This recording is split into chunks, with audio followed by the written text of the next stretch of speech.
des semaines, des mois ne vont pas suffire réellement pour débattre de ce thème.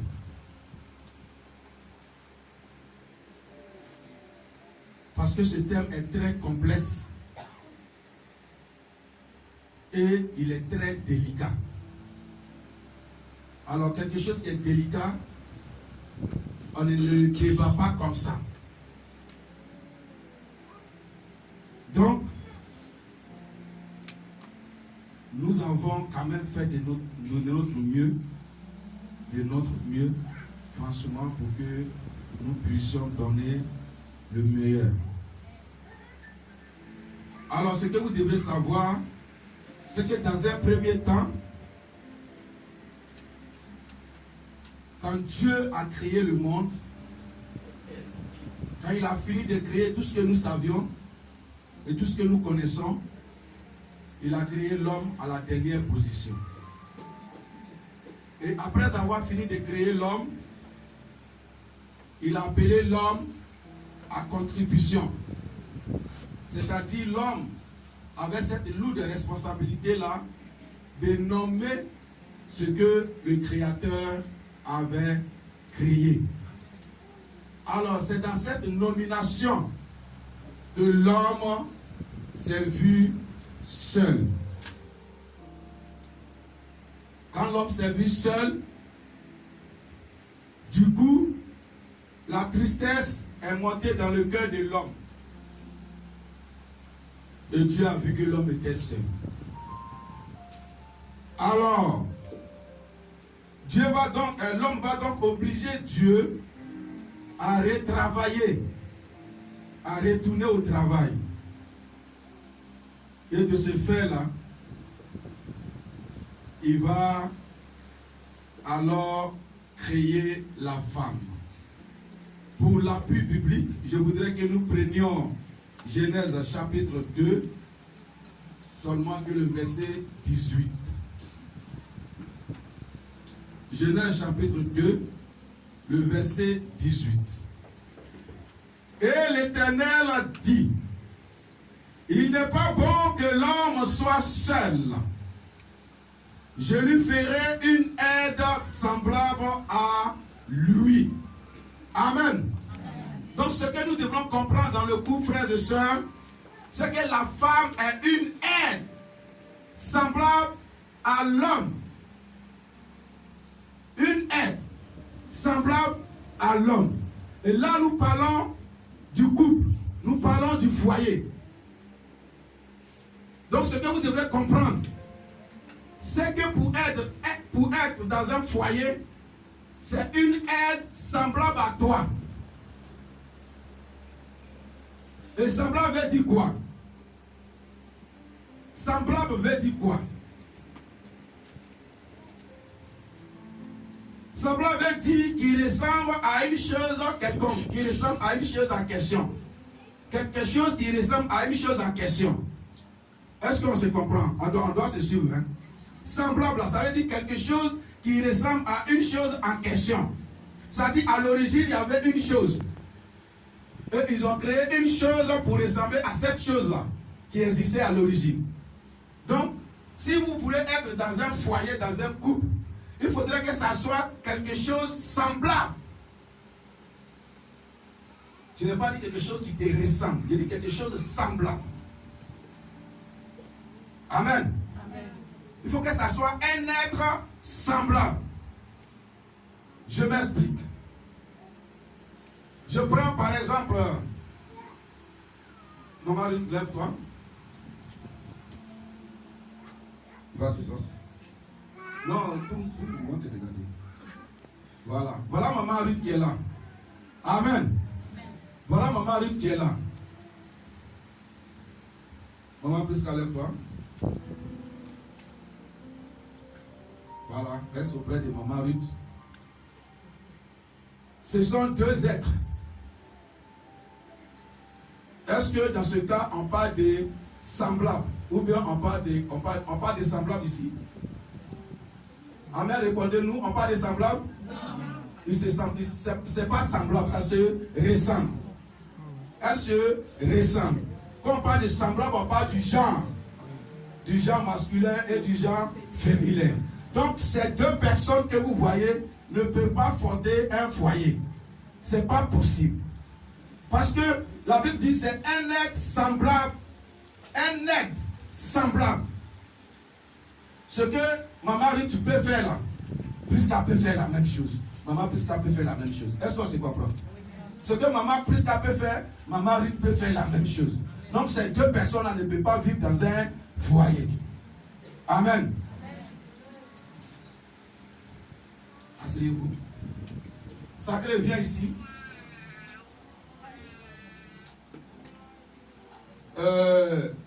Diacre, viens.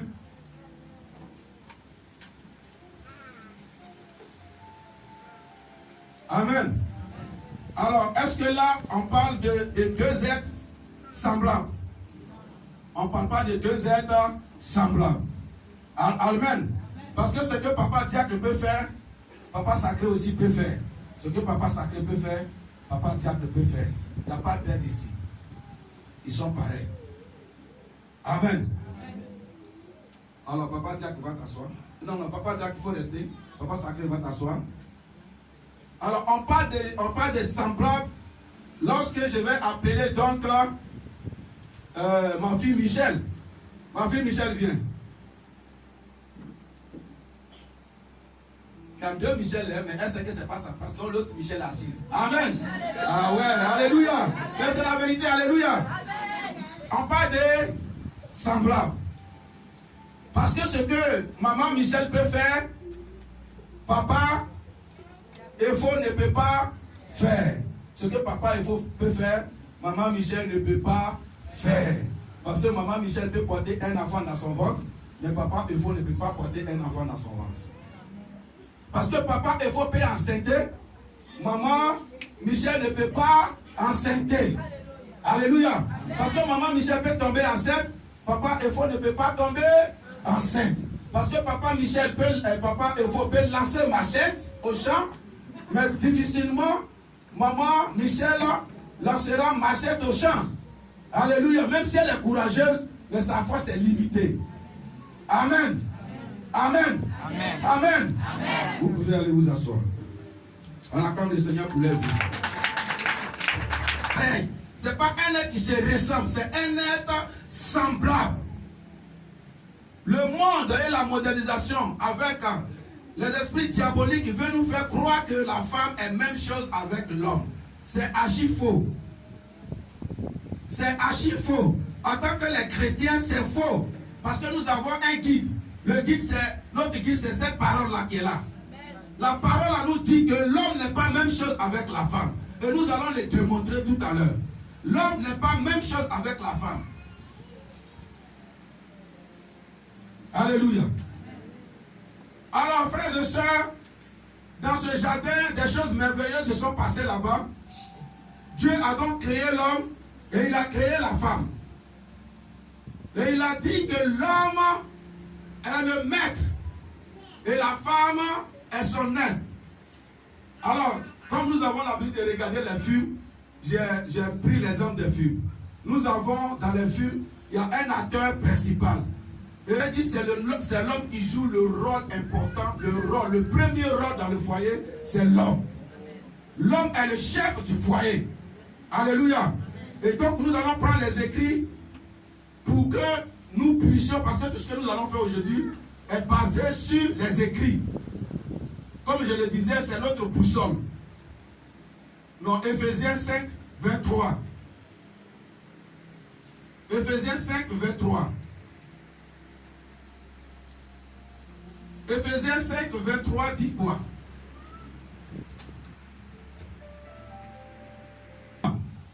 Comme Christ est le chef de l'Église, qu'il est son corps, et donc il est le Seigneur ou le Sauveur.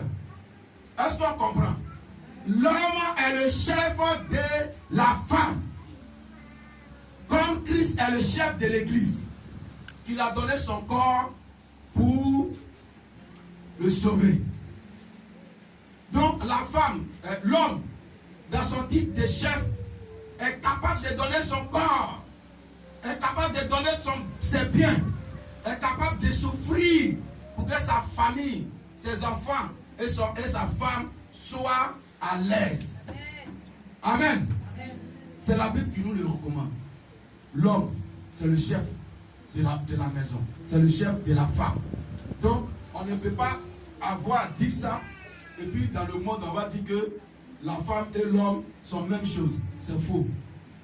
Amen. Alors, la femme, elle est l'actrice secondaire de la maison. Alléluia. La femme est l'actrice secondaire de la maison. Alors, nous allons prendre les écrits qui vont nous dire cela. Nous allons prendre le même Éphésiens chapitre 5 à partir du verset 22. Femme. Il met à l'écran. Femme, soyez soumises à vos maris comme au Seigneur. Femme, soyez soumises à vos maris comme au Seigneur. Alors, si tu es soumis, c'est qu'il y a un être qui est supérieur à toi, n'est-ce pas? Si tu es soumise ou tu es soumis, c'est qu'il y a un être qui est supérieur à toi. Il y a quelqu'un qui te gouverne. Il y a quelqu'un qui te coiffe. Donc on dit il faut te soumettre à celui qui te coiffe. Amen. Il faut donc te soumettre à celui qui te coiffe. Donc la femme, elle est l'actrice secondaire. Nous allons prendre le verset 24 qui va nous dire quoi? Le verset 24 de même Éphésiens. Ah, de même que l'Église est soumise à Christ, les femmes aussi doivent l'être à leur mari en toutes choses. Alléluia. Comme l'Église est soumise à Christ, les femmes doivent l'être à leur mari en toutes choses. Alors, je vais vous parler de la soumission. Il y a la soumission et il y a la soumission. Il y a ce qu'on t'oblige à faire. Amen. Ça, ce n'est pas la soumission, c'est la dictature. Amen. Je prends un exemple. Excusez-moi. Levez-vous d'abord. Non, vous asseyez-vous. Maman, papa, levez-vous. Caméraman. Amen. Ce n'était pas les chaises qui sont vraiment belles là. Il n'y en avait pas. Mais ça, c'est quelqu'un. Ça, c'est le rôle de quelqu'un qui est soumis. C'est le rôle d'une personne soumise. Amen. Donc, quand cette personne est venue à l'église et qu'elle a vu qu'il y avait ce manque-là, parce que les pasteurs, au lieu de 2 auparavant, sont devenus 4 ou 5 personnes. Amen. Donc, on avait les chaises qui sont là et les autres, c'était des chaises en caoutchouc. Donc, du coup, cette personne-là a vu que il y a quelque chose qui manque dans la maison de Dieu. On n'est pas obligé de lui dire que cette chose-là manque. Alléluia. On n'est pas obligé de lui dire il faut faire ça. Et puis automatiquement, son cœur l'a soumis à faire ça. La soumission, vous pouvez vous asseoir, merci. La soumission, il y a 2 façons. Ce n'est pas celle qu'on dit forcément tu dois faire. Quand je parle, tu ne parles plus, parce qu'il faut être soumise, non. La soumission, c'est quand ton mari est assis comme ça, quand tu le regardes, il est assis comme ça. Tu t'imagines ce qui manque. Tu t'imagines ce qu'il lui faut. Tu t'imagines pourquoi il est comme ça. Et puisque vous êtes un, automatiquement, l'Esprit de Dieu qui est en toi, qui est aussi en lui, va te communiquer son manque. Et il est assis comme ça, il est plongé dans les pensées. Et puis tu le surprends avec la chose sur laquelle il pensait. C'est ce qu'on appelle la soumission. C'est de cette soumission-là n'est pas la Bible. Parce qu'on dit qu'on doit être soumise comme l'Église est soumise à Christ. C'est-à-dire, on est là tout à l'heure.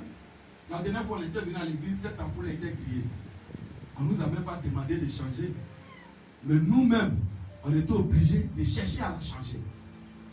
Amen. C'est ça qu'on appelle la soumission. Sinon, Dieu ne nous a pas dit de changer. Nous, on pourrait s'asseoir. On pourrait s'asseoir pour prier avec les autres ampoules. Amen. Est-ce qu'on se comprend? Amen. Si tu ne me comprends pas, quand tu vas me poser les questions, tu vas me comprendre.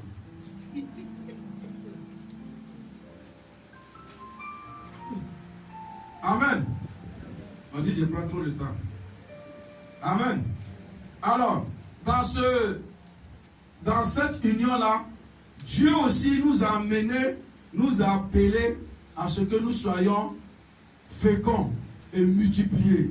D'où la nécessité des enfants. Alléluia. Il y a des couples qui se marient, qui disent que non, moi je veux rester seulement avec mon mari, on n'a pas besoin des enfants. Tu es hors la loi. Tu es hors jeu. Amen. Tu es hors jeu. Tu n'es plus dans la loi, tu n'es plus dans le foyer. Amen. Tu n'es plus selon la voie de Dieu. Parce que Dieu nous a dit, multipliez-vous et peuplez le monde. Peuplez la terre. Amen. Et nous avons un grand problème, nous, les chrétiens. Nous avons un grand problème. Parce que nous ne voulons pas attendre. Nous ne voulons pas être patients. Nous ne voulons pas être patients. Que ce soit l'homme ou la femme, personne ne veut être patient. C'est pourquoi nous avons des problèmes dans nos foyers. Amen. C'est pourquoi nous avons des problèmes dans nos foyers. Sinon, la Bible nous dit, c'est la femme de ta jeunesse. La femme que tu as connue. La femme que tu vas connaître. Celle que tu vas prendre sa virginité. Celle aussi qui va prendre ta virginité. C'est celle-là. Amen. Amen. C'est celle-là. C'est de cette femme-là que Dieu parle. Et c'est de ce foyer-là que Dieu parle. Et parce que nous sommes tellement impatients, et nous sommes tellement débordés par notre incontinence, c'est-à-dire on ne peut pas se contenir, on va sur n'importe qui. Alors on a tellement vu des gros, des moins gros, des petits et des moins petits, des clairs, des rouges, des violets et des rouges et des noirs. Donc quand tu fais dans ces comme une personne qui se noie quoi, tu es dans cette noyade de garçons ou de femmes là, et puis tu attrapes quelque chose.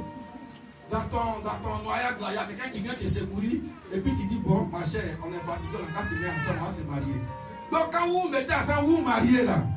Frère, tu as vu, Papa Blé avait donné un exemple ici un jour, une personne qui n'a jamais mangé le blé, je ne sais pas si c'est maman et son mais c'est Papa Blé.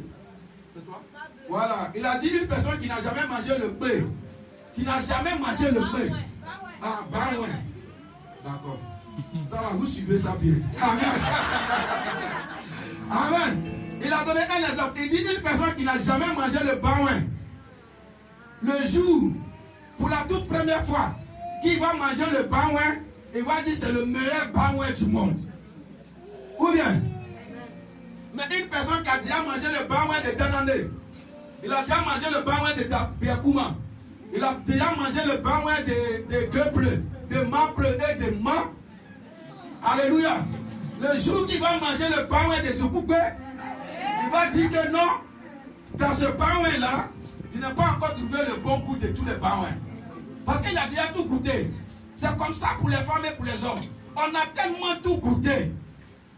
On a tellement tout goûté que le jour qu'on tombe sur ce qu'il nous faut là, c'est ça qu'on devrait attendre, ou celui qu'on devrait attendre, pour que nous deux, on est vierges et puis on se croise. Le jour qu'on tombe dessus là, on trouve que non, elle n'est pas trop stylée, elle n'est pas trop raffinée. Parce que l'autre là, je ne lui disais pas, et puis elle faisait en même temps, mais celle-là, je suis obligé de lui parler, de lui réparer, de réparer. Donc du coup, tu es dans ce foyer-là maintenant, et puis tu as maintenant un agenda secret, c'est-à-dire des contacts secrets. Alléluia. Où il y a code. Si tu veux la lettre M, tu mets d'abord code avant que la lettre M ne sorte. Dans la lettre M là, chaque nom a son code. Parce que tu ne veux pas que la personne avec laquelle tu vis voie tes bêtises que tu fais sur les réseaux sociaux. Parce qu'elle ne te suffit pas ou bien elle ne te suffit plus. Tu as tellement vu des couleurs. C'est le problème dans les foyers. Il n'y a pas autre problème à part que ça. C'est le problème que nous avons dans le foyer. Tu es tombé sur celui qui te faut maintenant. C'est lui. C'est pas parce que c'est pas lui, hein, mais tu as trop vu. C'est elle. C'est pas parce que c'est pas elle, hein, mais tu as trop vu. Donc du coup, tu es là et puis ton idée ailleurs encore. Ah, moi, Albert ne faisait pas comme ça. Albert ne faisait pas comme ça. Lui, là même, là, il ne sait même pas ce qu'il m'a appris. Qu'est-ce qu'il t'a appris? Rien ne t'a appris. Est-ce qu'on se comprend? C'est Malachie qui nous le dit. Malachie chapitre 2, à partir du verset 14, nous allons lire cela. Il ne faut pas vous allez dire que je suis en train de parler ce qui est dans mon cœur. Je ne parle pas ce qui est dans mon cœur, je parle ce qui est dans la Bible. Alors Malachie chapitre 2, le verset 13 et le verset 14. Le verset 14 à 15. Quelqu'un pour me lire? Il n'y a pas quelqu'un? Ouais. Viens prendre le micro aujourd'hui là, viens. Viens, prends le micro. Madame Info. Voilà ça. Voilà, prends. Faut bien faire le micro pour elle. Faut l'aider. Elle est trop grande, donc il faut abaisser un peu. Voilà. Oui, ma fille, lit. Gloire à Dieu. Amen. Malachie chapitre 2, verset 14 à 15.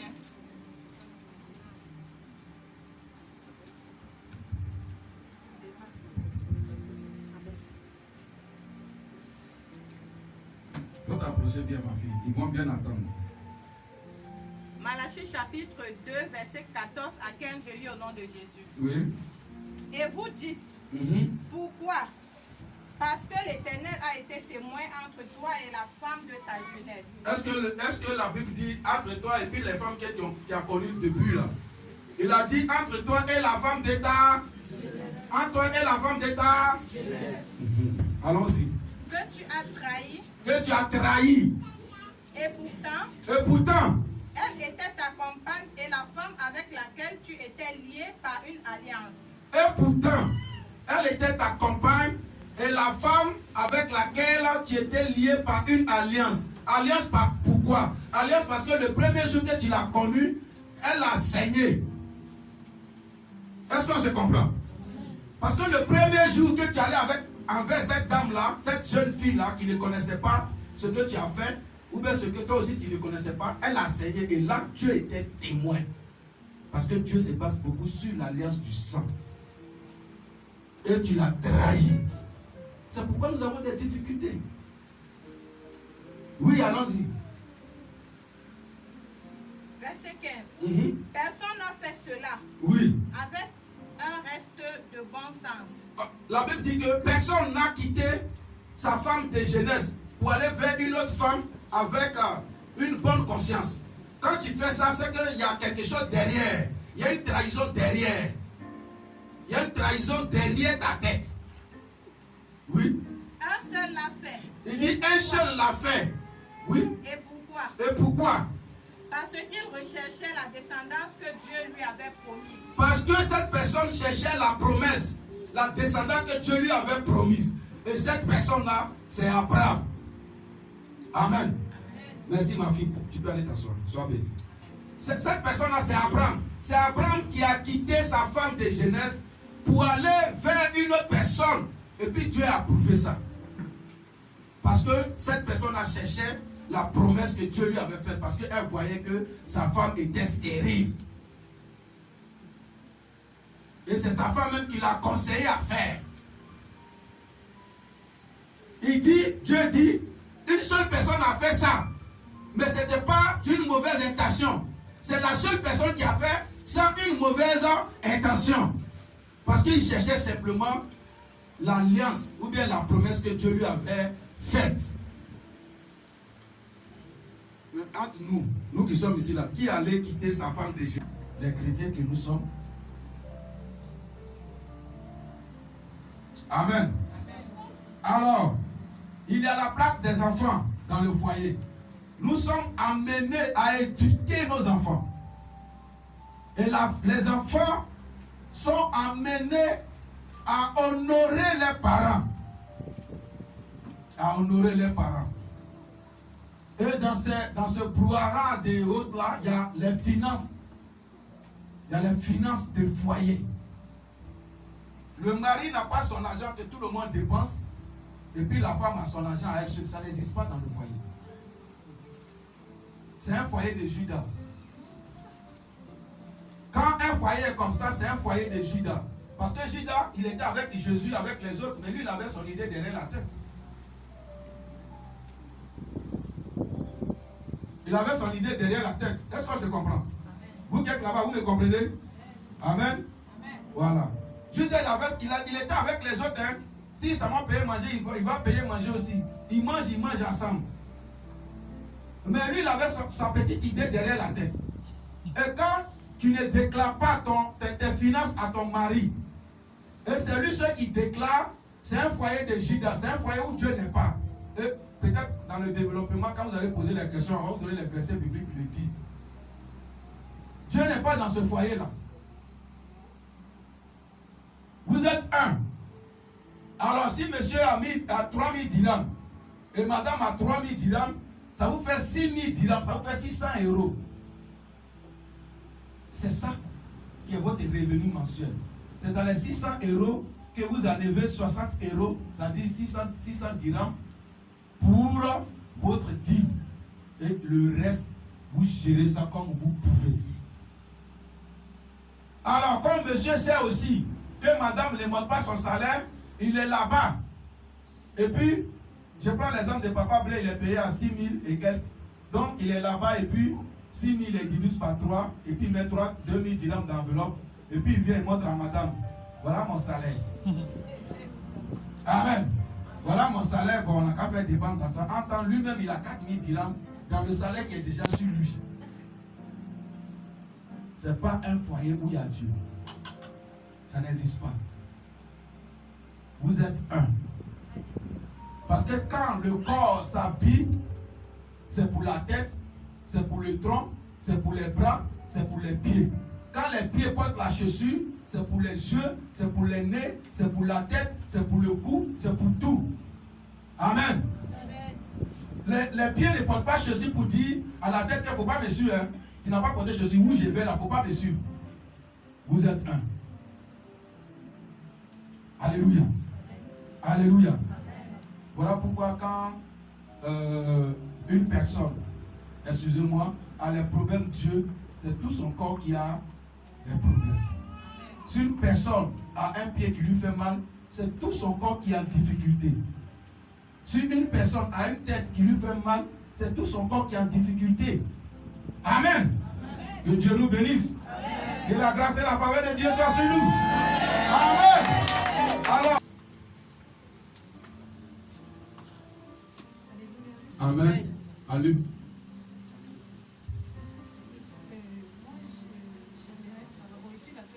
Il faut prendre le micro. Il faut prendre le micro puisque ça. Je suis la sœur Jeannette. J'aimerais savoir. Bon, comme au commencement, on a dit que dans la parole, Dieu créa l'homme et la femme. Bon, l'homme il a trouvé que l'homme était seul et puis il a créé la femme. Il n'y avait pas de part. Mais j'aimerais savoir, pour nous, est-ce qu'on est obligé de... Bon, si je rencontre un homme, c'est obligé que mes parents soient d'accord ou pas? Ça, c'est ma première question.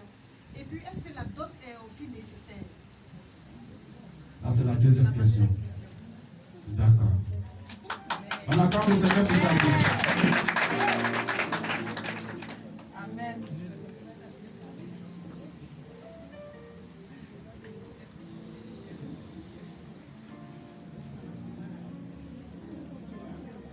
Oui, elle n'a pas encore posé. Ne soyez pas pressés, elle va poser.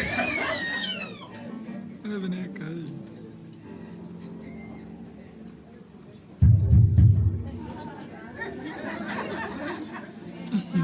Oui. Amen. Oui. Moi aussi, c'est dans le même contexte. Oui. C'est pour le mariage. On dit souvent à l'église que le mariage civil est plus important que la dot. On dit souvent à l'église. Oui. Souvent à l'église. Oui. Dans les églises, oui. Ouais, Après d'accord. la dot, c'est pas ton mari, il faut forcément aller à la mairie avant qu'il ne soit ton mari. Or, on a vu dans les versets de la Bible aussi que pour le mariage de Ruth, il y a eu la dot. Pour le mariage d'Isaac, il y a eu la dot. C'est la dot, c'est de la dot qu'on parle dans la Bible. Ils n'ont jamais parlé du mariage civil. Le civil vient pour pouvoir au moins garder la famille ou bien pour qu'on soit à l'abri de toutes choses. Mais à l'église aujourd'hui, on nous dit qu'il faut forcément d'abord le mariage civil pour que l'homme soit ton homme. Donc moi je voulais savoir aujourd'hui si c'est obligé avant que le monsieur ne soit tu sois dans la maison du monsieur. Est-ce que Il c'est faut qu'il obligé? te mette en marie garde légalement. d'abord. D'accord. On acclame le Seigneur pour sa vie. Alléluia. Alors, nos sœurs ont posé 2 préoccupations. Et donc, nous allons, avec le Saint-Esprit, nous aider à répondre à la première préoccupation. La première préoccupation, elle a demandé à savoir, au commencement là, il n'y avait pas les parents. Et puis Dieu a créé l'homme, en plus il a créé sa femme. Aujourd'hui là, pour que 2 personnes s'unissent, il y a des parents qui ne veulent pas. Amen. Il y a des parents qui ne veulent pas, qui s'opposent. Donc est-ce que c'est bon? Est-ce qu'on a forcément besoin de l'avis des parents? Oui, ma fille, je te dis oui. On a besoin de l'avis des parents. Amen. On a besoin de l'avis des parents. Pourquoi? Pour 2 raisons. Sinon, plusieurs raisons. D'abord, la Bible dit que, enfants, honorez vos parents pour que votre vie se prolonge sur la terre. C'est le seul commandement qui est suivi d'une promesse. Alors, si tes parents ne veulent pas que tu les déshonores, que tu vas dans ce mariage, il faut forcément être sûr que c'est un mariage qui n'a pas longue vie. Et toi-même peut-être. Amen. Il faut forcément la dot aussi. Parce que la Bible nous parle de la dot. La Bible nous parle de la dot en quel sens? Comme elle vient de citer Ruth, elle vient de citer aussi la femme d'Isaac qui a été dotée. Et le premier miracle de Jésus, le premier miracle de notre Seigneur Sauveur Jésus-Christ de Nazareth a été fait à une célébration de dot. Amen. Donc c'est obligé qu'une personne dote sa femme d'abord avant de la prendre pour femme. C'est obligé. C'est ce qui est fondamental, c'est ce qui est normal. Amen. Maintenant, la question de la sœur, elle a été de savoir est-ce qu'on est obligé de faire le mariage civil avant que la personne soit ta femme. Il y a des personnes qui, excusez-moi du terme, qui se disent qu'ils sont serviteurs de Dieu, qui oublient ce que la Bible nous dit. Comme elle a si bien dit, dans la Bible, nulle part on a parlé de célébration civile. Nulle part. Amen. On a parlé de célébration civile. Mais vous savez, dans la vie d'un être humain, au fur et à mesure qu'il vit, ses erreurs l'enseignent à beaucoup de choses. Au fur et à mesure que cette personne vit, ses erreurs l'amènent à changer beaucoup de choses. Et ce problème de mariage civil est rentré dans la vie active parce que quand le mari meurt, les beaux-parents qui n'aimaient pas cette dernière-là viennent tout prendre. Ils prennent tout et ils laissent les enfants avec la dame. Qu'est-ce qu'ils vont devenir? Si la dame ne travaille pas, qu'est-ce qu'ils vont devenir? Et même si la dame travaille, c'est le salaire de deux personnes qui ont élevé les enfants.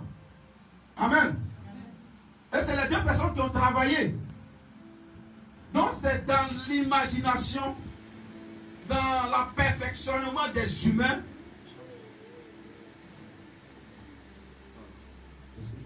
C'est dans le perfectionnement des humains que les humains eux-mêmes, ils ont créé une loi pour dire qu'avec le mariage légal, si là-bas on a dit communauté de biens, personne ne pourra venir et prendre tout ce que vous avez construit pour vous mettre à la porte. Donc il faut le mariage civil. Amen. Sinon dans la Bible, le mariage civil n'existe pas. Ce qui existe, c'est la dot. Alors, des personnes qui disent que si vous n'êtes pas marié légalement devant les maires, devant les autorités, vous n'êtes pas marié, ils sont en erreur et vous conduisent en erreur. Et dans cette attente, puisque vous n'avez pas l'argent, vous avez tout mis dans la dot, vous n'avez pas l'argent, enfant vient, premier enfant. Alors quand on va faire deuxième enfant, quand le premier va marcher, on va faire le mariage. Deuxième vient, quand le deuxième va marcher, on va faire le mariage. Troisième vient. Les gens sont obligés, si c'est un pasteur qui est méchant, il vous chasse à l'église. Non, non, vous n'êtes pas marié, vous enseignez la fornification. Non, c'est lui qui est en erreur. Amen. Et puis là, le mariage civil, là, on n'a pas besoin de faire beaucoup de bruit. Parce que là, Jésus n'était pas là-bas. C'est dans le mariage coutumier là que Jésus était. Voilà, donc si tu veux faire bruit, il faut faire ça dans le mariage coutumier là. Et puis mariage civil là, tu prends ta femme, vous partez signer, puis c'est fini. Amen. Est-ce qu'on se comprend? La Bible dit que les gens, ils avaient tellement bu que la boisson même est finie, le vin est fini. Et puis la mère de Jésus s'est levée pour aller dire à son fils que le vin est fini, il faut faire encore. Parce que c'est chaud. Amen. Donc c'est dans le mariage coutumier là qu'on va faire bruit. Amen. Le reste là, tu prends ta femme, tu vas signer papier, c'est fini. Enfin, waouh. Amen. Alors, mes deux sœurs, est-ce que vous êtes satisfaites de vos réponses? Ils n'ont pas le moyen. Et dans, par exemple, le planning familial, quand ils voient leurs revenus et tout, ils se disent qu'ils n'ont pas la capacité de pouvoir élever un enfant. Parce qu'il y a des gens, c'est vrai qu'on doit mettre des enfants au monde, mais il faut aussi prévoir, voilà, il faut aussi qu'ils aient un bon cadre. Voilà. Et donc, il y a certaines personnes qui décident de ne pas faire d'enfants parce qu'ils estiment qu'ils ne sont pas à mesure, ils n'ont pas encore les moyens de le faire. Il y a ça. Toujours concernant les enfants, j'aimerais poser la préoccupation des contraceptions. Contraception dans la vie chrétienne. J'aimerais savoir, est-ce que c'est autorisé pour un enfant de Dieu? Parce qu'il y a certaines personnes qui disent que l'enfant c'est un don de Dieu, qu'on n'a pas le droit de faire certaines choses. Par exemple, comme implanter, par exemple, en tout cas, pour faire des implants, prendre des pilules. Il y a certaines personnes qui estiment que c'est mal parce que c'est aller contre la volonté de Dieu. Donc j'aimerais avoir... Amen. Alors, quand le Seigneur qui s'agit, attends, papa, je vais récapituler ta question. Tes deux questions, tu as posé deux questions. La première question, c'est à savoir si des personnes qui se marient, qui sont mariées, qui disent en eux-mêmes qu'ils n'ont pas les moyens, donc ils ne vont pas faire d'enfants. C'est ce que tu voulais savoir.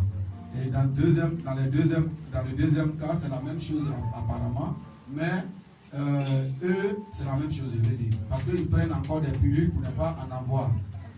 Est-ce que c'est mal? Amen. Sois béni.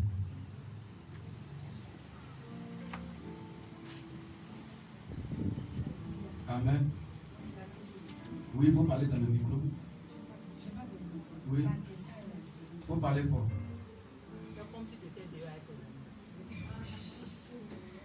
Alléluia. Amen. Moi, c'est la sœur Félicité. Oui. En fait, j'aimerais savoir, dans le couple, il y a certaines de nos mamans, certaines de nos sœurs qui subissent des violences dans les foyers parce que, par malchance, elles sont tombées vraiment sur des personnes vraiment qui sont vraiment malades.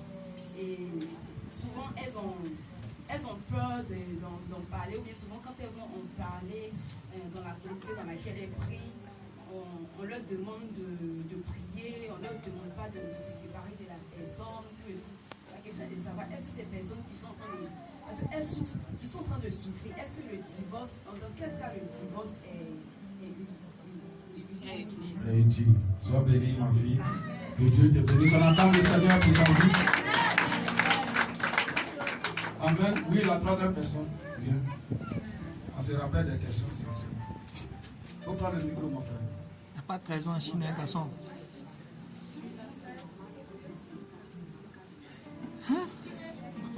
Tu as écrit ta question dans le téléphone.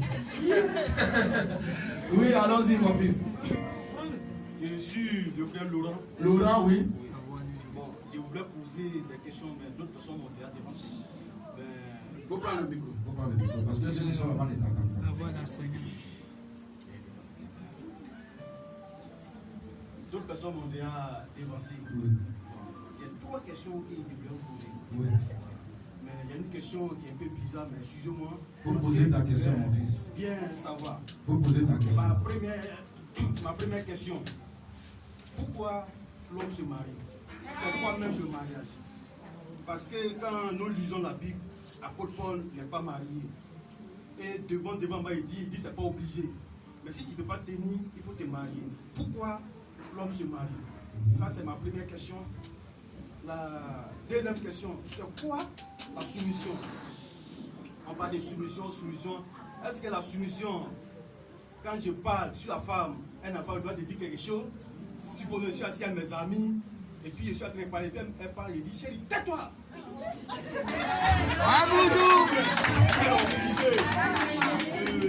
Je se soumettre.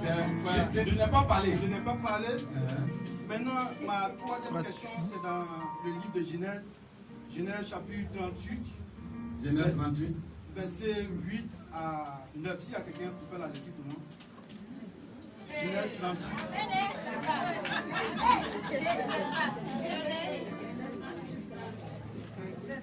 Genèse 38. Genèse 38. Genèse 38, verset 8 à 9. Genèse 38, verset 8 À 9. à 9.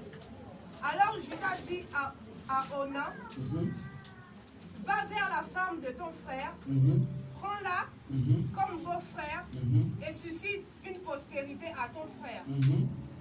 Ona, sachant que cette postérité ne serait pas à lui, se souillait à terre lorsqu'il allait vers la femme de son frère, afin de ne pas donner de postérité à son frère. Amen. Bon, ma question. Pose-la. Il est parti à la femme de son frère. Et son frère. La sémence qui devait faire enfant, lorsque ça voulait venir, il a versé par terre. Oui. Ma question, dans un couple, Oui. est-ce qu'on peut utiliser Le coït est interrompu.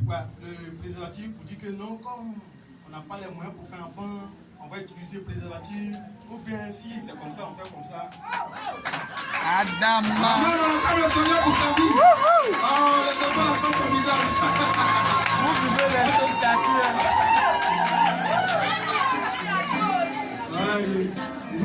Vous aimez ça. Amen. Alors, Sarah, je vais commencer par la réponse de Sarah parce que sa question répond à la préoccupation de Sarah. Amen. Et là, dans ce verset-là, dans ce chapitre 38-là, on nous parle de trois frères. Les trois frères étaient là et il y a un qui s'est marié. Quand un s'est marié, il n'a pas eu d'enfant et il est mort. Or, en Israël, il faut forcément que tu aies les traces. Il faut forcément que tu aies des descendants. Donc, quand son frère est mort, on a donc pris le moins âgé qui le suivait pour donner en mariage à la femme de son frère. Alors, frères et sœurs, la femme de son frère en question était avec l'autre frère et l'autre frère aussi est mort. Alors le troisième s'appelait Oma. C'est Oma qu'on a dit viens marier la femme de ton frère. Alors ce dernier étant tellement méchant, ne voulait pas donner la postérité à ses deux frères patris. Donc lui, quand il va avec la femme, quand le moment arrive, les choses qui devraient, les semences qu'il devrait mettre à la femme, il se retire et il les met par terre. Alors, la colère de l'Éternel s'est enflammée contre ce dernier. Amen. La colère de l'Éternel s'est enflammée contre ce dernier. Et Dieu l'a frappé, il est mort. Bon, ma fille Sarah, ça répond typiquement à tes préoccupations. Il n'y a pas de contraception dans le mariage. Il n'y a pas de colique interrompue dans le mariage. Il n'y a pas de préservatif dans le mariage. C'est kaba kaba, deke deke. Amen. Voilà. C'est que tu veux là, vas-y. Et puis on a à nous aller. Amen. Voilà ça. Oui. Alléluia. La réponse de la question de Sarah est égayée.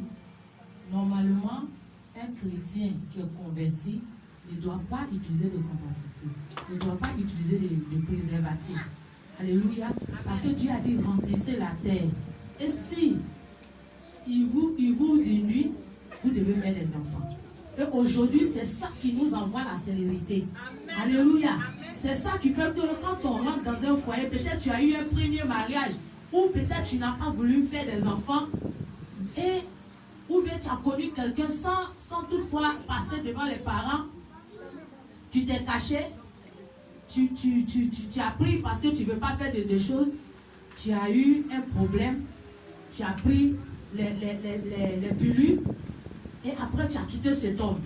Et maintenant, quand Dieu te donne un homme, vraiment qui te faut, qui te ressemble, qui te comprend, tu n'arrives pas à donner enfant à cet homme. Parce que quoi? Tu es ce que tu devais faire. Alléluia. Est-ce que ça va? Gloire à Jésus. Aujourd'hui, c'est ça. Nous devons véritablement nous en passer de ça. Si l'homme qui vient vers toi, tu sais que c'est ton mari, tu sais que tu l'aimes, ces choses-là, tu dois accepter ce qui est en lui là, tu dois accepter que ça rentre. Alléluia. Toi, tu es dans le foyer, tu as deuxième bureau, tu as un gars, donc tu ne peux pas faire enfant. Peut-être que tu es ici au Maroc, ton homme est là-bas. Aux États-Unis.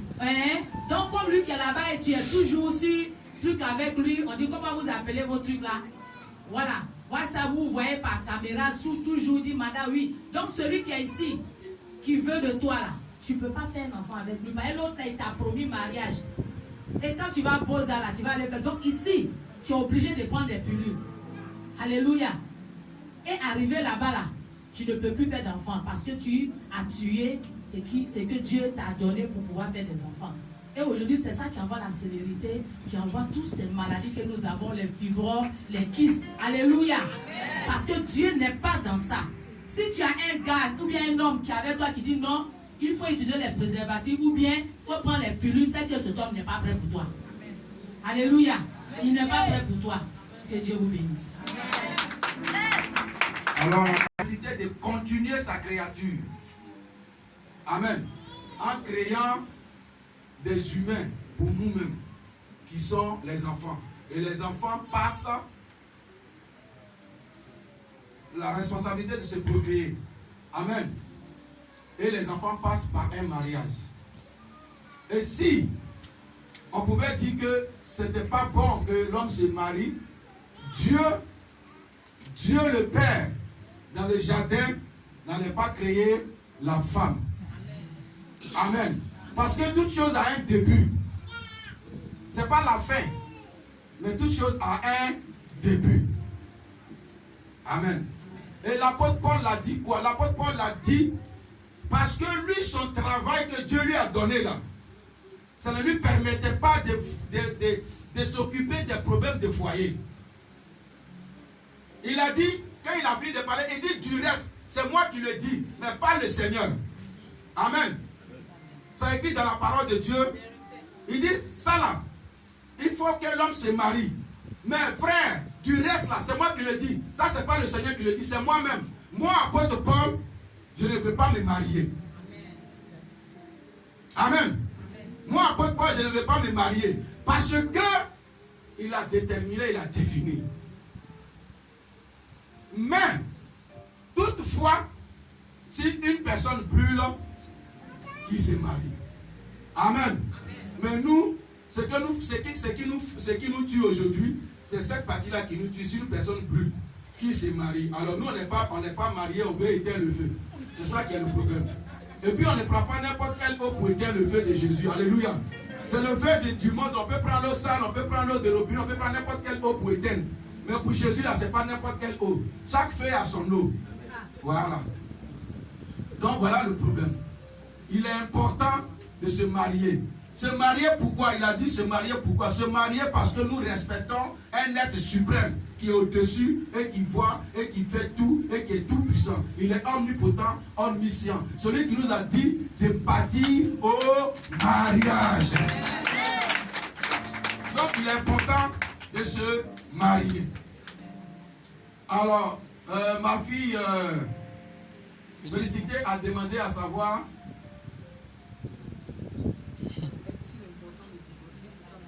est-il important de divorcer? En cas de matrimonio. Ma fille Félicité. Ah, Laurent avait parlé de soumission. D'accord, je vais aller d'abord sur pour ma fille Sarah, ma fille Félicité. Ma fille Félicité.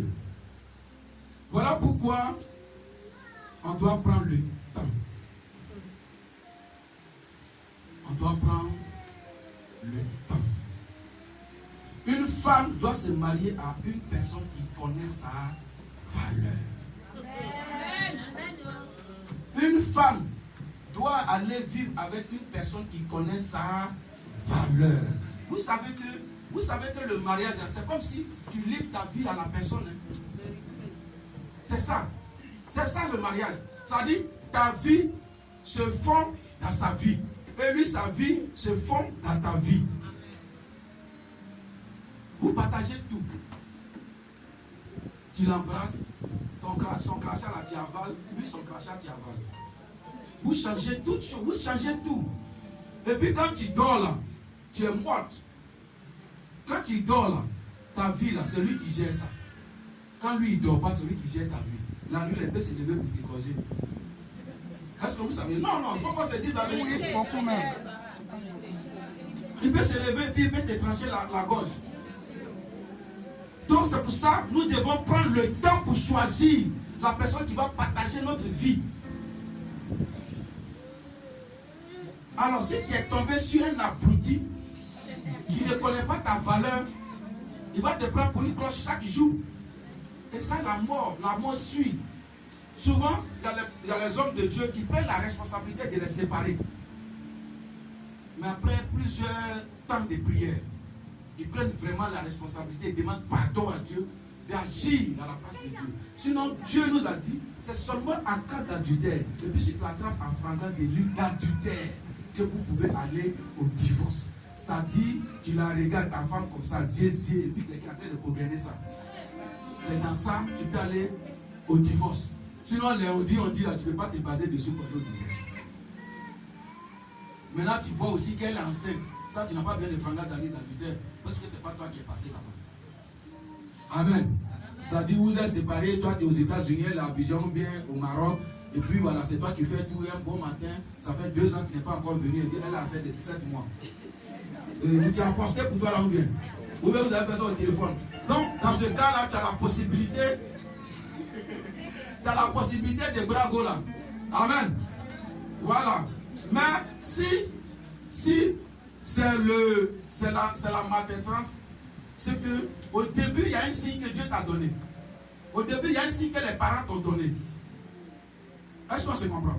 Au début, il y a un signe. Parce que Dieu là, il est tellement bon qu'il ne peut pas nous donner ce qui est mauvais, ce qui n'est pas bon. Donc au début, il te donne un signe. Ma fille, mais tellement qu'elle a jamais grandi dans pas tu n'écoutes rien. Amen. Tu n'écoutes pas. Je vais prier, il va changer. Amen. Souvent même, il y a ses parents, il y a le parent du mari ou même de la mariée qui te dit, lui là, il dit, ouais, je vais prier, il va changer. Il frappe dans lui là, moi je vais prier, il va changer, puis tu te mets dedans.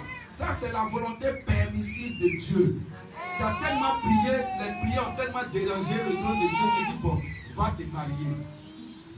Donc souvent, les hommes de Dieu là, quand vous venez leur dire que ah j'ai trouvé quelqu'un, il te dit attends un peu, tu vas, il revient, tu vas, il revient, tu vas, il revient, tu vas, il revient, jusqu'à tu es fatigué, tu dis on a qu'à laisser, on a qu'à aller dans une autre église pour se marier. Parce qu'il nous fatigue, il ne veut pas quoi se marier, il est contre nous. On nous avait déjà dit ça. Mais pour vous partez vous marier, c'est donc vous pouvez là-bas. C'est pour vous. Quelqu'un qui veut rentrer dans ta vie, là, il faut que Dieu te parle d'abord. Même si tu n'as pas parlé, que tu es trop amoureux, Dieu va te donner un signe. C'est clair. Maintenant, si tu mets un frein à tout ce signe-là que tu rentres, si l'homme de Dieu, Dieu lui a convaincu de célébrer votre divorce, il peut vous conseiller. Sinon, réellement, il va subir. Amen. Alléluia. Ma fille félicité, c'est sur la maltraitance et tout. Mais je veux dire aussi, poser aussi une petite question pour dire, ça dépend de la manière que tu as connu cet homme-là. Si c'est en Christ que tu l'as connu, moi je pense que c'est par manque de communication. Alléluia. C'est pas parce qu'il faut qu'il y ait une bonne communication. Parce que dans un foyer où il n'y a pas de communication, les choses ne peuvent pas aller. Si monsieur est à gauche, toi tu es à droite. Si toi tu es à droite, lui il est à gauche, ses pensées sont divisées. Parce que vous n'arrivez pas à communiquer. Et que vous n'avez pas un temps de prière. Si c'est quelqu'un qui craint Dieu, je pense qu'il ne peut pas te maltraiter. Parce qu'il y a une heure propice où vous pouvez vous parler. Pour que ce qui ne va pas, vous réglez ça. Donc souvent la maltraitance arrive parce que le départ aussi, il n'y a pas eu de vérité. Il y a eu des choses qui n'ont pas été vraiment vérifiées. Et quand tu rentres dans le foyer, assure-toi que ça ne peut pas aller. Parce que le départ, il y avait du faux. Et quand tu arrives, il te maltraite pourquoi? Sur quelle base il te maltraite? Le mariage. Est-ce que vous écoutez, vous là-bas? Pour ceux qui prennent note, le livre de 1 Corinthiens, chapitre 7, parle longuement du mariage. Quel genre de mariage, etc. Et comme je l'ai dit, c'est Dieu qui a institué le mariage. Donc c'est tout à fait normal que l'on se marie. Maintenant, si tu prends la décision sur toi de ne pas te marier, ça c'est ta décision. Personne ne peut aller contre ça. Mais du moment que tu prends cette décision devant Dieu, Dieu prend acte. Donc il faut que tu sois à mesure de respecter cette décision. Si tu sais que tu ne peux pas respecter, tu dois revenir vers Dieu. Mais si tu te caches pour le faire dans le secret, excusez-moi, comme les prêtres par exemple le font, en ce moment-là, ça devient du péché devant Dieu. Sinon, Dieu ne condamne pas qu'on se marie. Le livre de Romains 14, 23 en parle. Tout ce que nous faisons, cela doit être une conviction. Tout ce qui n'est pas une conviction est péché devant Dieu. Donc, si tu as pris cette décision, il faut que tu sois en mesure de respecter. Et il y a une autre personne qui a parlé aussi de c'est quoi la soumission. C'est ça, non? C'est le même? Je pense que le livre de Proverbe 31 en parle longuement. Dans Proverbe 31, Dieu donne les caractéristiques d'une femme soumise. Et dans Romains 11 également, nous voyons Dieu décrit. L'homme est le chef de la femme. Christ est le chef de l'homme. Et Dieu est le chef de Christ. Comme notre papa l'a dit à l'introduction, tout comme l'Église est soumise à Christ, en obéissant aux principes que Christ a établis, qui sont les lois bibliques, c'est ainsi que la femme aussi doit se soumettre et obéir aux principes, aux exigences de l'homme. Je m'arrête là et je pense que le papa va continuer. Amen, on acclame le Seigneur pour Dieu. Amen. Donc, ce qu'il venait de dire dans le livre de Proverbes, chapitre 31, à partir du verset 10, et on suit. Amen. C'est là-dedans qu'il y a les caractéristiques d'une femme soumise. Alors, la réponse que je vais compléter, ajouter quelques adjectifs, c'est la soumission, c'est quoi? Alors, avant que vous ne veniez ensemble, quand vous étiez go et gars, on n'a pas de fiancés, à ce moment-là, monsieur a dit ce qu'il n'aime pas. Amen. Madame a dit ce qu'elle n'aime pas.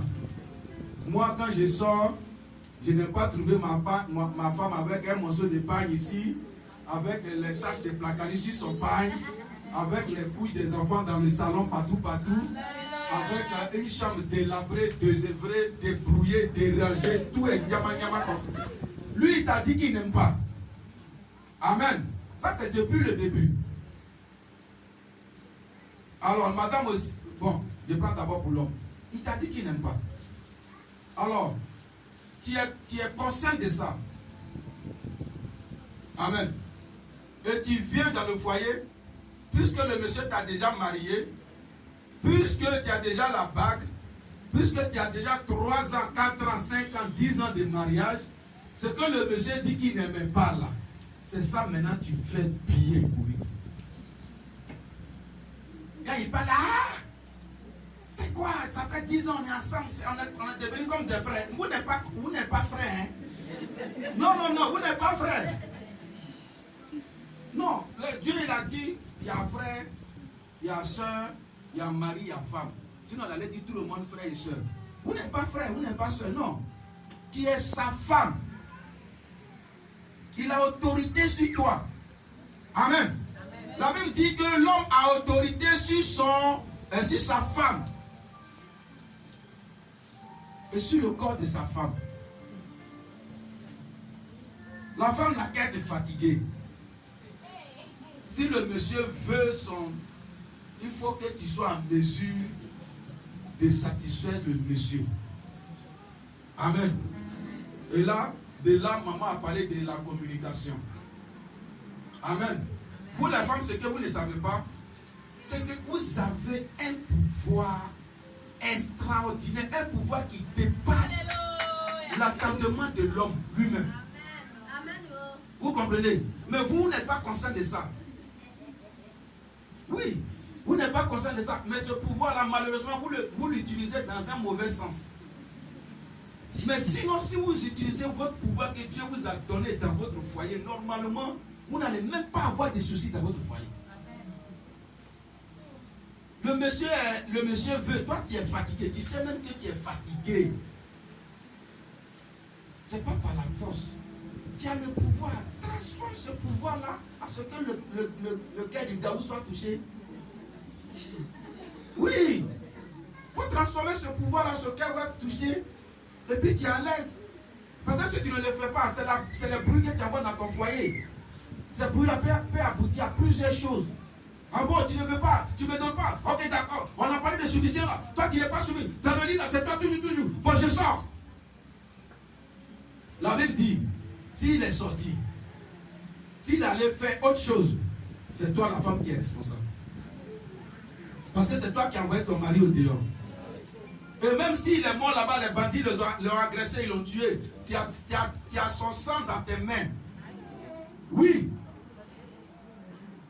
Voilà pourquoi nous devrons en toute chose cultiver la communication. Si tu communiques avec ta femme, si tu communiques avec ton mari, on dit, oh c'est là, lui là, c'est la jolie femme comme ça, regarde le monsieur qui est violent comme ça. Il a passé la go là, il n'a pas passé. Quand elle est triste comme ça là, il sait quelle communication il va envoyer pour qu'elle soit libérée. Quand le mauvais est triste, la go sait que la communication qu'elle va envoyer là, ça va libérer son mari. Le gars même est fâché, il crie au dehors, il veut faire bagarre. Quand on appelle sa femme, dès qu'il voit sa femme, il descend comme une poule mouillée. Oui, parce qu'il sait ça. Mais quand on appelle la femme, dès que le monsieur veut voir la femme, c'est là même il est zélé pour faire vrai parole. Dans ce cas, à la maison, ça ne va pas. Il veut se défouler. Est-ce qu'on comprend? Donc la soumission, ce n'est pas forcément quand le monsieur crie, oh, tais-toi, non. La soumission, c'est cultiver en avance de venir dans le foyer. Que Dieu nous bénisse. Alors, oui. Alléluia. C'est dans l'opératoire encore. Écoutez, hein. Monsieur et madame, qu'est-ce qui est interdit au lit? Je suis en train de me faire comprendre que Oui. vraiment c'est fait Oui. pour un verset. Oui. Ici, Dieu, je ne sais pas si c'est dans le verset. S'il vous plaît, s'il vous plaît, s'il vous plaît. Malachie 2, verset 14. S'il vous plaît. Oui, allons-y. Elle voit quelque chose qui est un peu compliqué dans le livre de Malachie, chapitre 2, verset 14, qu'on a lu tout à l'heure, c'est ça? Oui. Ici, il est écrit, et vous dites, pourquoi? Parce que l'Éternel a été témoin entre toi et la femme de ta jeunesse, à laquelle tu es infidèle, bien qu'elle soit ta compagne et la femme de ton alliance. De ton alliance. Et quand elle a lu cela, tu nous as fait comprendre que c'est dans le premier, comment on appelle, entre toi et ton premier homme, entre toi et ta première femme, c'est dans votre alliance là que, c'est dans cela que Dieu est témoin. Voilà, je ne sais pas si je fais comprendre. Voilà, que c'est celui de ton premier homme là, c'est dans cela que Dieu se trouve. Maintenant, je voulais poser une question en disant que, papa, nous qui ne sommes pas restés avec ces derniers là, quel sera notre sort? Nous,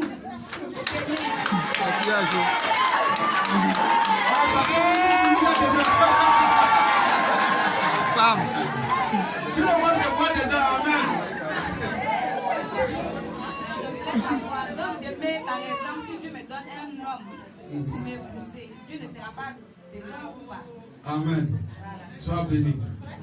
Sois béni. Attendez, je vais répondre d'abord à cette question-là avant d'avancer. Ok, ma fille. D'accord, oui, les deux premières questions. Ma fille, tu as vu, non? C'est Dieu même qui a dit dans la bouche de son serviteur. Et tu vois, cette Bible-là, elle a été écrite durant des années. Tu vois? Et Dieu dit que on a les problèmes. Et on lui demande pourquoi on a les problèmes. Parce que la Bible, le verset a demandé, vous dites pourquoi. On a les problèmes et on dit pourquoi on a les problèmes dans nos foyers. La parole de Dieu dit, on a les problèmes parce que notre femme de jeunesse là, on l'a tourné le dos. On a les problèmes et on crie aujourd'hui partout. Ma femme me trompe, mon mari me trompe, ma femme ne me respecte pas, mon mari ne me respecte pas. Parce que on a laissé l'alliance de notre union où on a appelé Dieu et puis il a été présent. On l'a laissé et on a tourné ailleurs. On est infidèle. On a été infidèle à nos femmes de mariage, à notre première femme. Donc c'est les conséquences que nous payons. Ce n'est pas parce que Dieu n'est pas dans le second mariage, mais tu vas payer les conséquences de ton péché. Et c'est les conséquences du péché là que nous payons. Ce n'est pas parce que Dieu ne nous pardonne pas les péchés, mais il nous pardonne, mais nous payons les conséquences du péché. Quand Dieu a tué, David a tué la femme de l'autre, d'Uri, pour prendre sa femme. Quand Dieu a envoyé son serviteur pour dire que David, je viens de tuer, David a pris 7 jours sans manger, sans boire, il dormait à terre, en train de demander pardon à Dieu. Dieu l'a pardonné, mais les conséquences du péché là, Dieu a payé ça par tuer le fils. David a payé par tuer le fils. Tu vois, c'est pas parce que Dieu ne lui a pas pardonné, Dieu a pardonné, mais il a payé les conséquences de son acte, de son péché. Donc, aujourd'hui là, nous avons les problèmes dans nos foyers, et puis on dit pourquoi on a ces genres de problèmes là. Dieu nous dit, c'est parce que votre femme, où vous m'avez appelé, c'est qui a versé ton sang. Le premier sang là, tu l'as laissé. C'est pourquoi tu es en train de souffrir. C'est la conséquence de ton acte, de ton incontinence, de ton impatience, de ton libido incontrôlé. C'est ce que tu es en train de vivre actuellement. Est-ce que tu comprends? Est-ce que tu comprends? Ça va? Ça peut aller? Dieu te bénisse. Alors, la première question était de savoir. Qu'est-ce qu'elle t'a dit au lit? Alors, ma fille Hélène, la parole de Dieu nous dit quoi? Le corps de la dame ne lui appartient pas, c'est son homme. Alors, nous allons lire donc.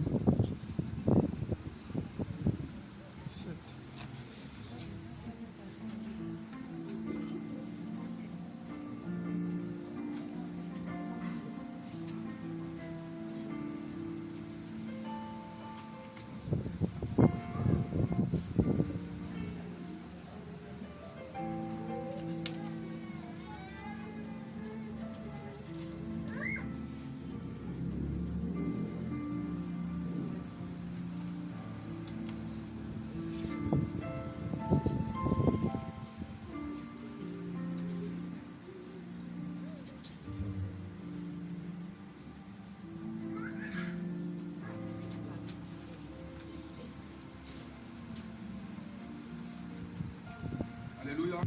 Devant Dieu et devant tes parents. Mais ce que vous êtes dedans au Maroc là, ça c'est pas mari. Amen. Il n'y a pas de se marier pas au Maroc. Hein. La preuve, on vient de présenter un couple qui vont se marier. Ça là, l'homme là, il peut faire tout. Voilà, la femme là, elle peut faire aussi tout. La Bible dit que dans ce cas là, la femme n'a pas autorité sur son corps. C'est la femme, c'est l'homme. La femme aussi n'a pas, l'homme aussi n'a pas autorité sur son corps, c'est la femme. Alors ce que ta femme veut que tu fasses là, tu dois faire. Voilà, si elle veut que tu laves ta mamie, il faut laver. Amen. On se comprend, ça cause ça vous riez là. Amen. Mais c'est ce qu'elle veut. En fait, c'est ça qui lui fait plaisir. Je vais vous dire une chose. Amen. Alléluia. Je vais vous dire une chose, s'il vous plaît. Si tu arrives à aller avec ton mari, il faut lui demander, est-ce que tu es satisfait? Oui.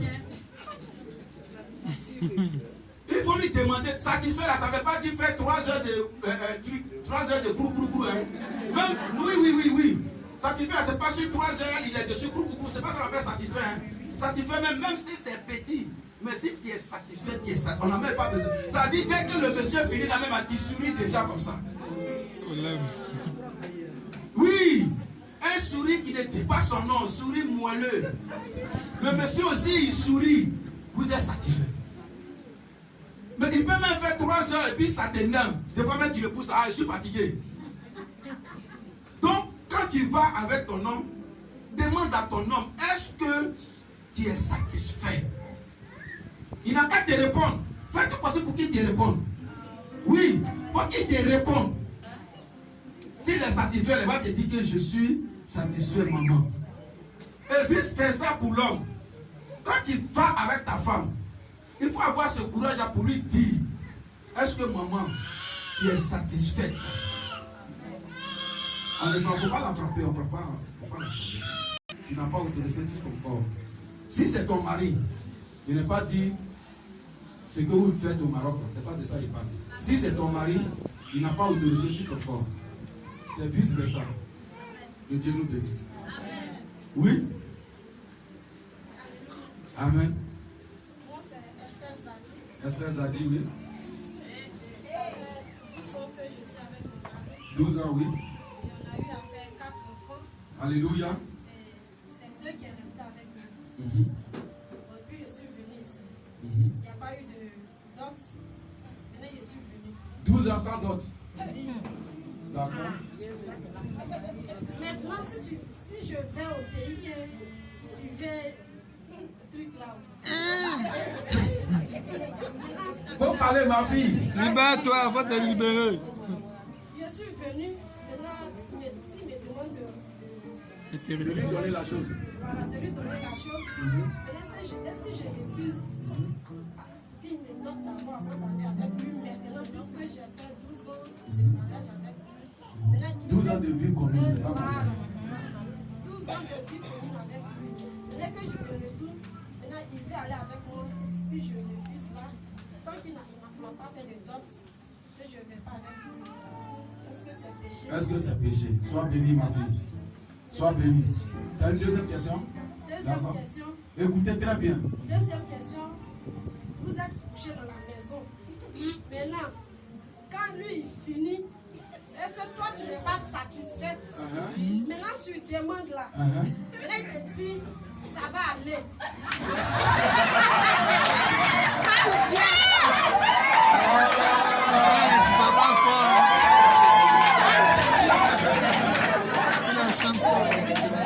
Oui, ma fille, vas-y. Jamais. Ça ne va jamais. Bon, il n'y a pas, je peux dire qu'il n'y a pas Saint-Esprit. Là-bas, là, il n'agit pas, oui. Il n'y a pas Saint-Esprit. Donc, si toi tu es satisfait, il faut que moi aussi je sois satisfait. Ah, c'est ça qui est normal. Maintenant, si tu dis toujours, ça va aller, Ah, l'église dehors, ça dit que tu n'étais pas encore converti. Un pied de Voilà. Maintenant, quand on s'est connus, on s'est rattaché réellement à Dieu. Chacun était dans son coin. On vivait bien comme les chrétiens. Parce qu'on était auprès d'un homme de Dieu qui nous suivait très bien. Personne n'allait à gauche ni à droite. Mais où je vois maintenant, ce que je veux, puis quand tu parles, tu te dis ça va aller là. Avec lui, tu étais déjà dans sa maison. Et c'est dans ça que vous avez passé 12 ans. D'accord. Et Dieu te bénisse. Oui, la dernière personne ici. Non, c'est les trois autres, on va venir récupérer. Non, il reste deux questions. Il reste la question de la femme, de la jeune fille et puis le monsieur. C'est pour les deux là qu'on n'a pas encore répondu. Donc si on finit, ici là il y avait combien? 3 personnes, non? Oui. Si on finit, on va répondre et puis ils vont passer. Oui. Alléluia. Amen. Amen. D'accord. J'ai une préoccupation, mais il faut dire que Dieu. Je vais partir sur la base de Proverbe 18, verset 22. Proverbe 18, verset 22. Proverbe 18, verset 22. Celui qui a trouvé une femme.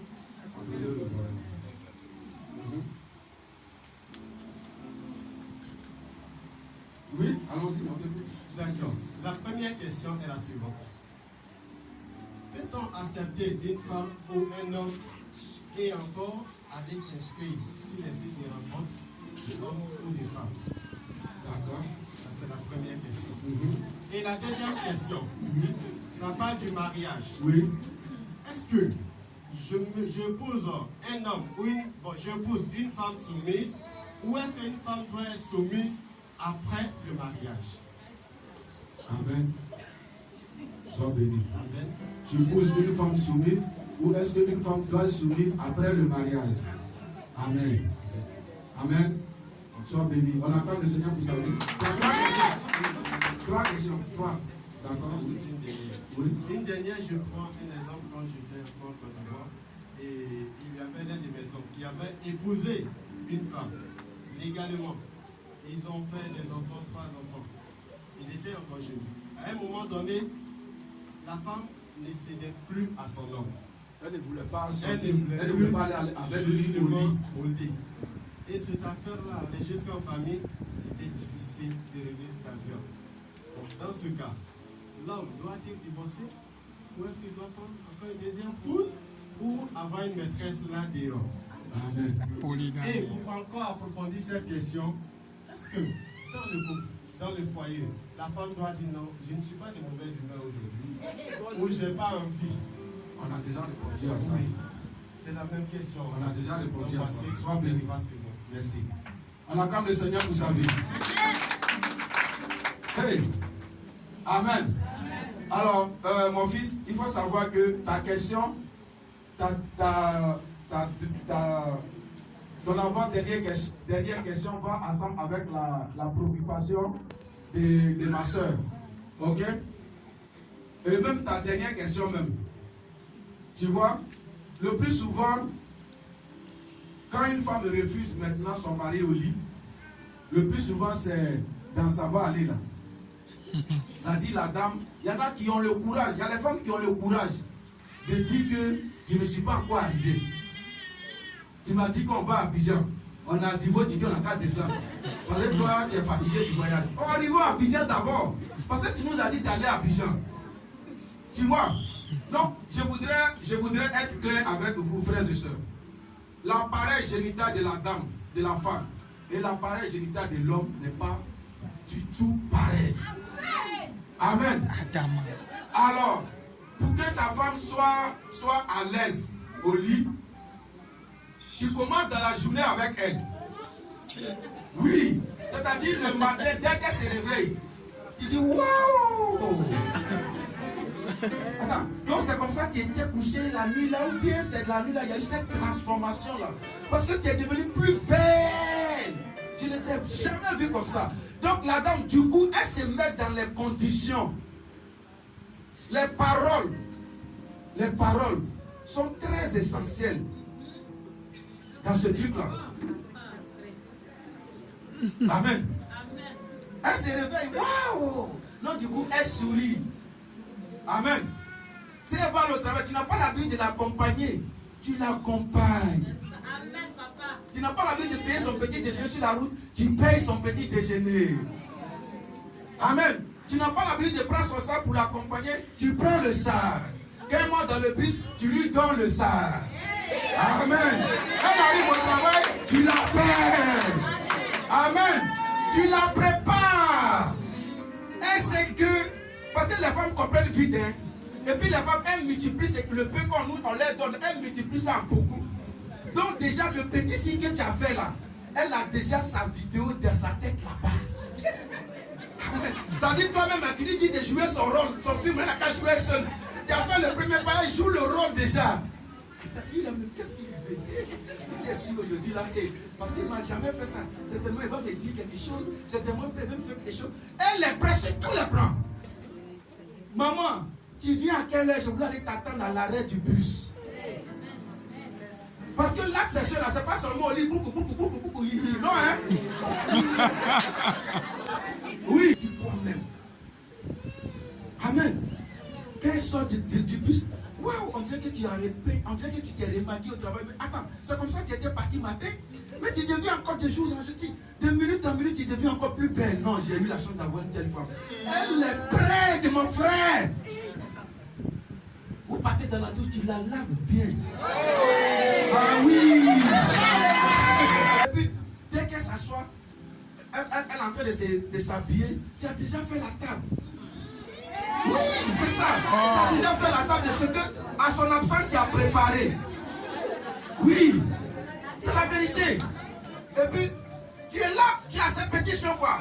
Quand tu vas arriver là-bas, là, quand vous allez arriver là-bas, là, même si elle est fâchée, comment, même si elle est fatiguée, comment, elle va céder. Et puis quand elle cède là, quand elle cède là, son corps veut, son âme veut, et puis son organe sexuel veut.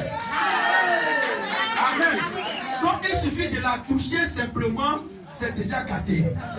Donc quand tu vas avec elle, 2 minutes seulement, même, elle est déjà complète de bonheur. Alors, c'est pas la session là, c'est pas le soir tu es couché, puis cri, ça fait cri dans ta tête, tu te rappelles et puis tu dis. Comment ça hein? C'est pas ça hein? Non, c'est pas ça. Pousse ici, pousse ici.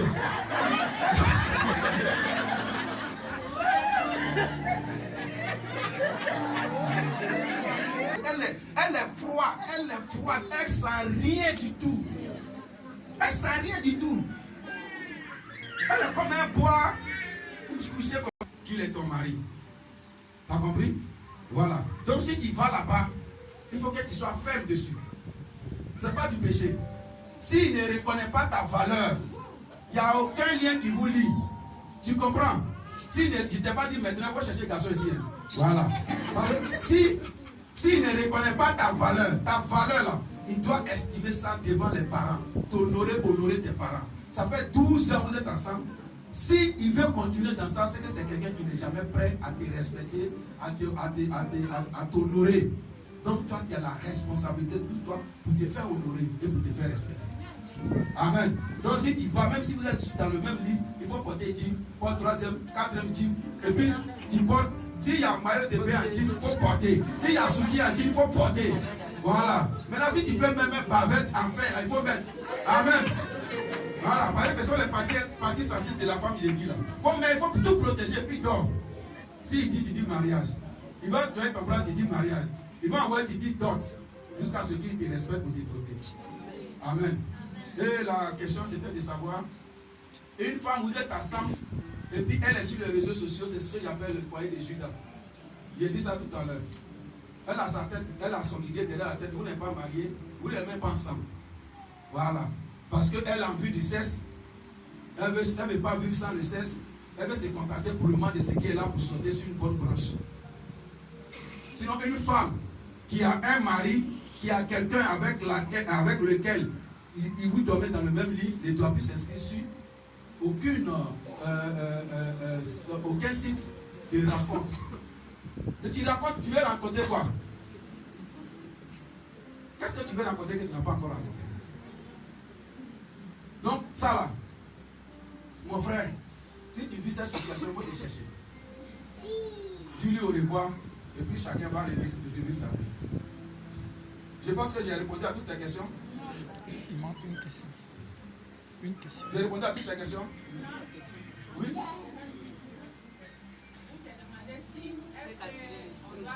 Ah, calculer. Calculer, oui, ma fille, j'ai oublié. Calculer les jours.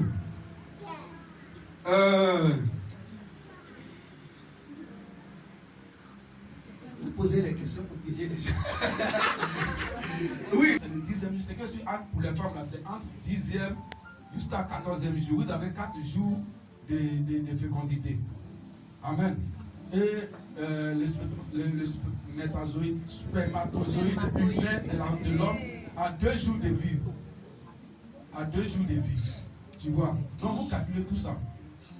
Et puis, dans cette période-là, si vous décidez de ne pas aller ensemble, vous n'êtes pas allé ensemble. Il n'y a pas eu de coït, il n'y a pas eu de préservatif, il n'y a pas eu de contraceptif, il n'y a rien eu. Vous n'êtes pas allé ensemble, donc il n'y a pas de problème. C'est bon? Oui, ceux d'ici, venez. Il y a un homme de Dieu qui a pris une deuxième femme. Il a pris cette femme parce qu'elle était malade et il a soigné. Et quand il a soigné, elle a retrouvé la guérison. Et c'est ce qui a fait qu'il s'est mis ensemble avec cette guérison. Sous prétexte que quand il la laisse, sa maladie revient. Donc moi, j'aimerais savoir, est-ce qu'une personne dans l'église qui s'est mariée légalement, est-ce qu'il peut avoir une deuxième femme ou même il peut avoir une amante dehors? C'est ce que j'aimerais savoir. Amen. Mon fils, il faut fixer titre.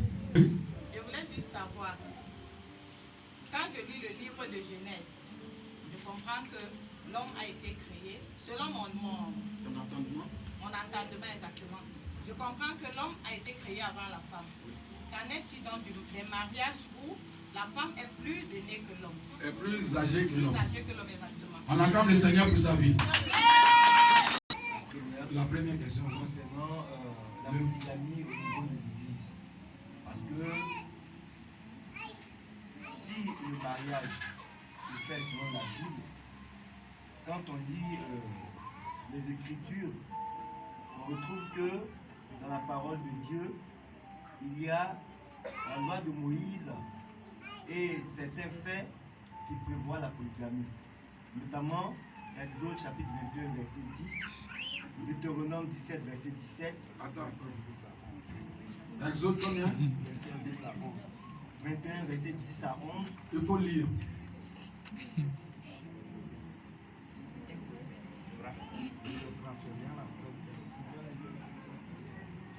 Il faut lire. S'il prend une autre femme, il ne retranchera rien pour la première à la nourriture, aux vêtements et au droit conjugal. Et s'il ne fait pas pour elle ces 3 choses, elle pourra sortir sans rien payer, sans donner de l'argent. Amen. Amen. Et je prends également... Tu vois, attends. Tu vois que il y a une sanction derrière. Amen. Tu vois qu'il y a une sanction derrière. Et tu vois, quand tu suis, ça c'est l'Ancien Testament, quand tu viens dans le Nouveau Testament, Jésus, Moïse a dit que vous pouvez divorcer. Si votre femme ne vous plaît pas, vous pouvez divorcer. Qu'est-ce que Jésus a répondu? Il dit c'est pas la dureté de votre cœur. Ça peut être la dureté de votre cœur que Moïse a dit cela. Donc cette loi-là, je la mets dans la dureté des cœurs des hommes. Sinon l'homme qui est inférieur à Dieu là, quand Dieu a créé l'homme, il a créé une seule femme. On n'est pas plus intelligent que l'homme Dieu. On n'est pas plus fort que Dieu, plus puissant que Dieu. Si Dieu savait qu'un homme avait besoin de 4, 5, 6, 20 femmes pour pouvoir être à l'aise, il allait les créer toutes les 20. Mais il a créé une seule. Et quand tu prends le livre de 1 Corinthiens chapitre 7 qu'on a dit tout à l'heure, il a Marie. Je vais te laisser poser tes questions, mais ça, je vais arriver ça déjà. Que un homme est sa femme. Nous tous, nous sommes allés vers l'école. On sait que ma, ta, sa, notre, votre, leur, mais, tes, c'est, leur, vos, leur. Ça fait quoi? Adjectif possessif. Ok? Dieu sait que les hommes peuvent dire mais. Dieu sait que les hommes peuvent dire c'est. Dieu sait toutes choses. Mais il a laissé mais. Il a laissé c'est. Il a laissé t'es. Et puis il a dit ça. Ne prêtons pas les mots à Dieu. Il a dit ça pour la femme. Il a dit son pour l'homme. Si la femme doit avoir, si l'homme doit avoir 3, 4, 5 femmes, c'est que la femme aussi doit avoir 10, 20, 15 maris. Et puis pourquoi vous vous plaignez qu'elle est dans une relation et puis elle a encore sur l'autre sur Facebook? Une femme, un homme, une femme. Point barre. Ça là, si tu as la possibilité, Moïse dit si tu as la possibilité de le prendre, il faut les mettre les deux ensemble. On ne peut jamais aimer deux personnes en même temps. C'est pas possible. On ne peut pas l'aimer de la même manière. C'est pas possible. Ça n'existe même pas. On ne peut jamais aimer deux personnes de la même manière.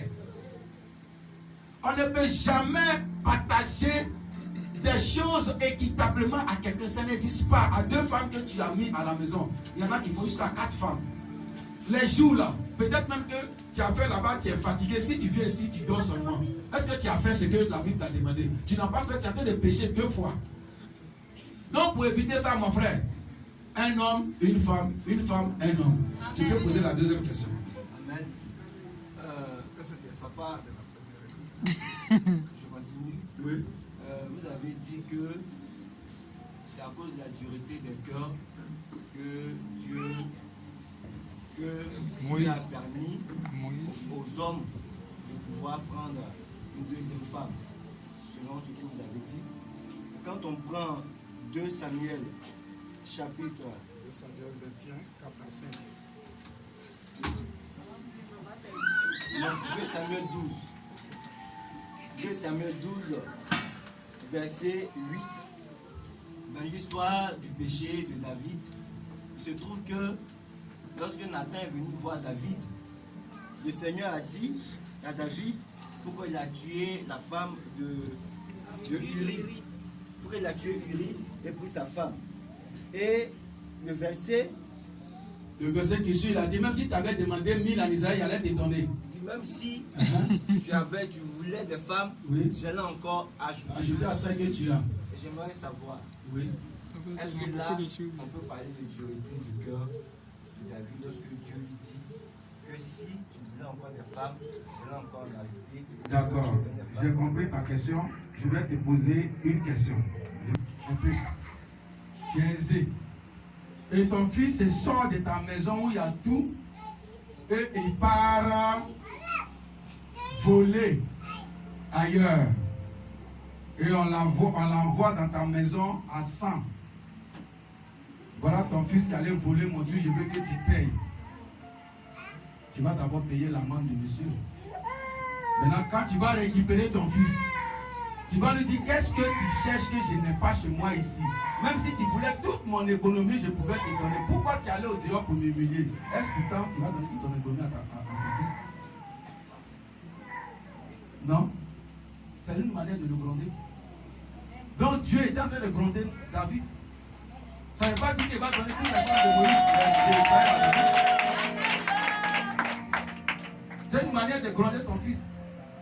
Qu'est-ce que tu cherches? Manger est là, tu as servant, tu as l'argent, tu as tout. Même si tu voulais toute mon économie là, ce qu'il te donne par jour là, c'était petit. J'allais ajouter encore mon économie dessus. Tu es en train de le gronder, ça ne veut pas dire que tu vas lui donner toute ta femme et mettre toute ton économie.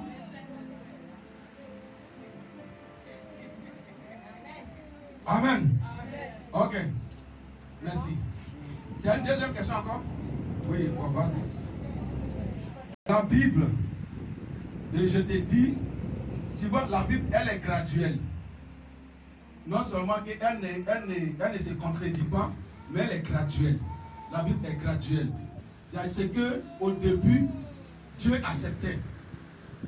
Je t'explique. Quand Dieu a créé la femme, il a créé l'homme. Mais il a dit de se multiplier. Adam est venu, Caïn est venu, Abel est venu. Bon, Abel a été tué par Caïn, mais après ça, Adam et Ève ont eu des enfants. Ces enfants devraient se marier, se sont mariés à qui?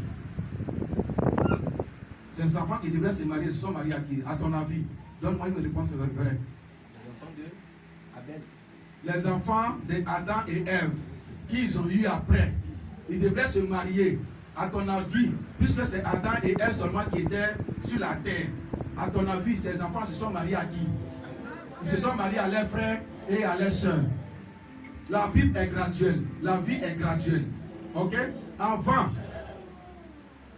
quand ils sont quittés sur le truc du frère, la Bible ne dit pas, c'est moi qui explique ça. Parce que ce que la Bible ne dit pas, Paul nous dit que quand on prend la responsabilité sur nous-mêmes, donc la Bible ne le dit pas. Mais je te fais comprendre quelque chose. Supposons que les frères se sont mariés entre eux pour augmenter. Ils ont laissé affaire des frères, c'est rentré dans cousin, c'est rentré dans cousine. Abraham l'a fait pour Isaac. Amen. Jacob, l'autre là, Isaac l'a fait pour Jacob. Amen. Même Moïse, son papa, le papa de Moïse, c'est sa tante qui l'a marié. Amen. Parce que les gens voulaient que les choses ne sortent pas, les choses voulaient se multiplier et tout. Mais arrivé à un certain moment, Dieu a mis ensemble. Ou bien, Dieu a mis fait ensemble en Lévitique. Quand tu vas avec ton frère, ton cousin, c'est l'inceste. Oh, avant ça se faisait. Mais il a dit que non, c'est plus la peine, c'est de l'inceste. Les gens sont devenus beaucoup, il y a beaucoup. Il faut arrêter de sortir avec ton cousin, ta cousine. Ok? Donc, ce que Moïse a dit là, Malachie nous le dit tout à l'heure que nous venons de le lire. Nous venons de lire. Il dit on ne doit pas laisser sa femme de jeunesse. Et quand tu la laisses pour aller quelque part d'autre, c'est de l'infidélité. Donc, ce qui veut dire qu'on ne peut pas avoir deux femmes, on ne peut pas avoir trois femmes. Puisque si tu as marié une, que tu vas vers l'autre, c'est de l'infidélité. Or, l'infidélité est condamnée par la loi, par la Bible. Dieu dit les infidèles n'iront pas, les adultères n'iront pas au ciel, ceux qui n'iront pas au ciel. Donc, si pour le plaisir de ce monde, tu décides de ne pas aller au ciel, il n'y a pas de problème. Tu peux même avoir 24 femmes. Maintenant, si tu sais que toi, tu es venu sur cette terre-là pour vivre au ciel après, tu te conformes à ce que la Bible a dit. La Bible est graduelle. Elle ne se contredit pas, mais elle est graduelle.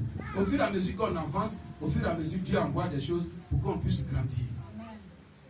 Quand tu viens dans la parole de Dieu, lui qui te prêche là, lui qui te dit là, il dit que viens à Jésus, il va te guérir, viens à Jésus, tes problèmes vont diminuer, viens à Jésus. Mais quand tu viens à Jésus là, quand tu es déjà en Jésus là, Jésus lui-même te dit qu'il peut te créer des épreuves. Amen.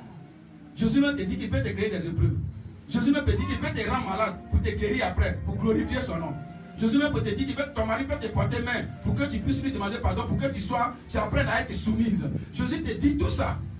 Mais est-ce qu'avant que tu ne viennes, il t'avait dit, toi tu es venu pour te marier simplement. Mais puisque tu es déjà là, il te donne maintenant la ligne à suivre. Amen. Ok. Sois béni. Non, c'est bon, c'est bon. Non, c'est une dernière.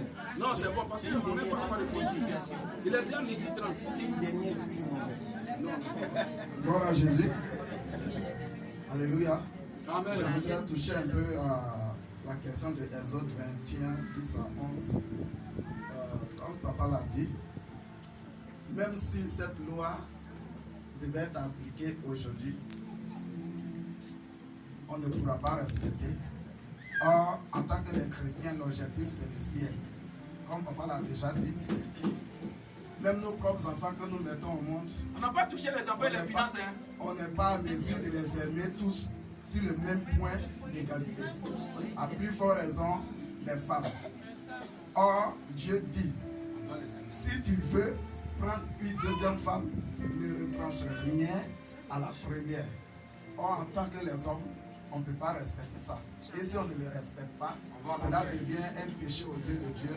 Et qui dit péché, pas de la perdition qui est l'enfer. Donc mieux vaut ne pas le faire. Sois béni. On acclame le Seigneur pour la vie de papa. Une dernière préoccupation, c'est concernant les couples ou bien les cohabitations mixtes. On voit, c'est-à-dire un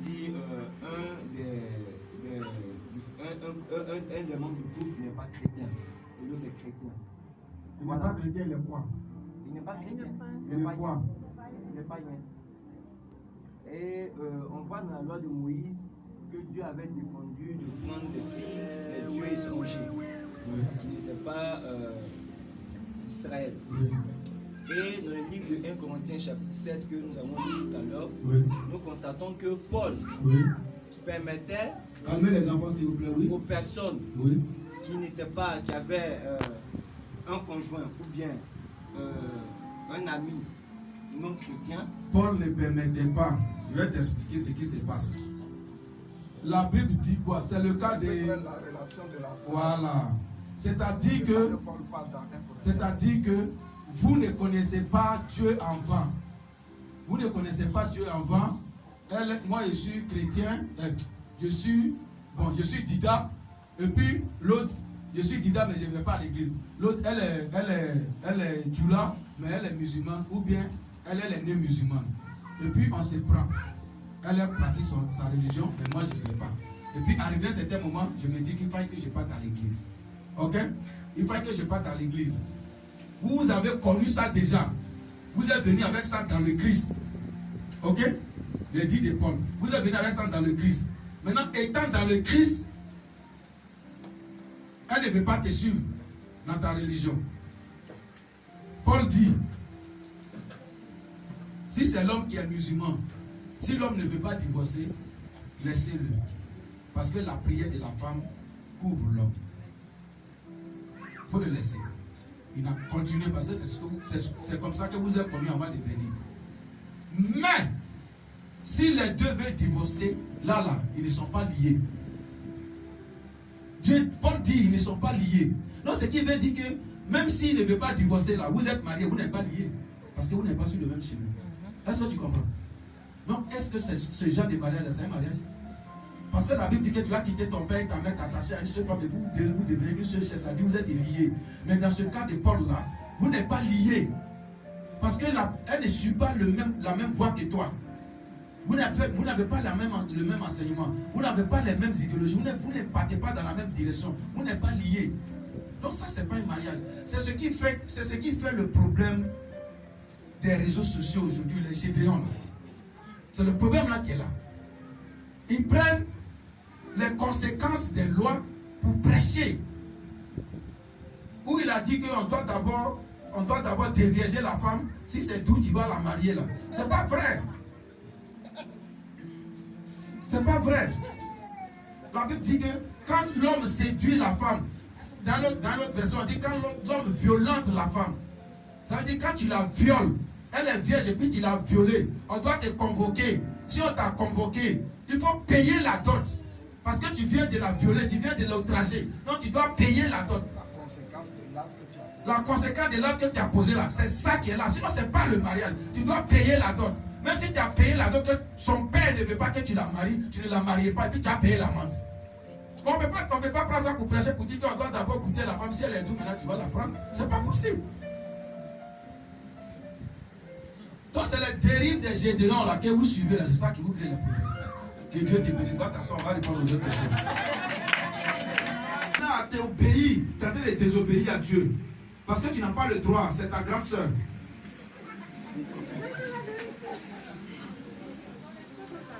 Ah, c'est compliqué, hein? Tu n'as pas le droit, c'est ta grande soeur. Mais tu as dit de préparer pour moi, tu n'as pas préparé pour moi, où tu vas la frapper, mais tu vas payer ça devant Dieu. Parce qu'elle n'a pas force, malgré qu'elle soit ta grande soeur, elle n'a pas la force. Si tu veux, il faut la frapper, il faut faire tout. Mais Dieu, il écrit. Arrivé là-bas, tu vas payer. Est-ce que moi j'ai créé la femme avant de créer l'homme? Non. Alors, mais et ta femme là? Amen. Amen. Amen. Donc la femme ne doit pas être plus âgée que son mari. Un point, un trait. Amen. Tu avais posé deux questions, mais une question. Une seule. Il y avait une qui avait posé une question.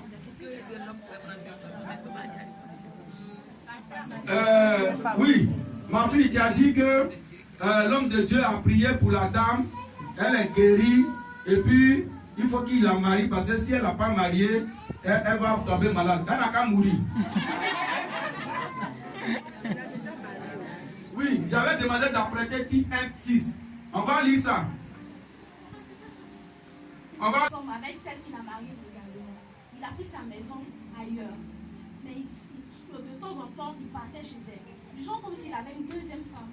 L'homme de Dieu que tu parles là, ce n'est pas un homme de Dieu.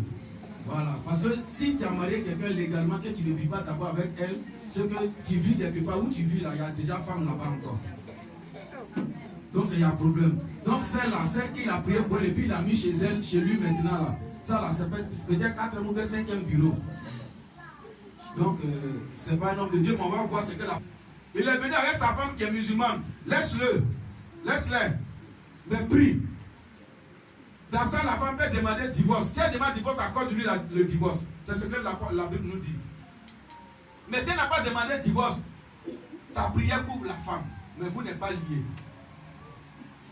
Amen. Que Dieu nous bénisse. La femme travaille. Oui. Quand le mois va finir, oui. Est-ce que l'homme il va demander à sa femme, on va être au salaire pour les dépenses? Ou bien l'homme donne de l'argent pour acheter les besoins, les tomates, parfums? Pourtant, elle travaille déjà. Pendant ce temps, elle travaille. Et peut-être avoir besoin de son salaire. Est-ce que elle va lui demander ces choses? D'accord. Ça fait déjà une question. Ma deuxième question. Oui. La femme, avant de venir se marier, elle a des enfants au dehors. Oui. Pour l'homme et l'enfant au dehors. Oui. Bon, moi, il n'a pas fait mariage, mais là, c'est toi qui est fait. C'est le mariage. C'est le mariage, c'est ce qui compte. À la mairie, on donne un petit carnet. Oui. Est-ce que l'homme, il peut mettre le nom des enfants de la femme? Oui. Pendant ce temps, le mari vit. Bon, il prend l'exemple de la tête. Je te comprends, mon fils. Je te comprends. Je te comprends. Merci, je te comprends. Elle a fait enfant d'abord avant de se marier légalement. Maintenant, comme le père de l'enfant ne payait rien, elle est partie avec son enfant d'abord, elle s'est mariée. Et le monsieur aussi, il avait déjà un garçon. Maintenant, ma question, est-ce qu'il vaut mettre le nom de l'enfant là, sur carnet là? Ça, c'est ma première question. Maintenant, la deuxième question, la troisième, la dernière, tu te maries, tu as fait mariage, tout. S'il vous plaît, s'il vous plaît. La dot, mariage légal, tout. Et la dame, elle voit qu'elle a problème d'enfant. Elle ne peut pas faire ce situation.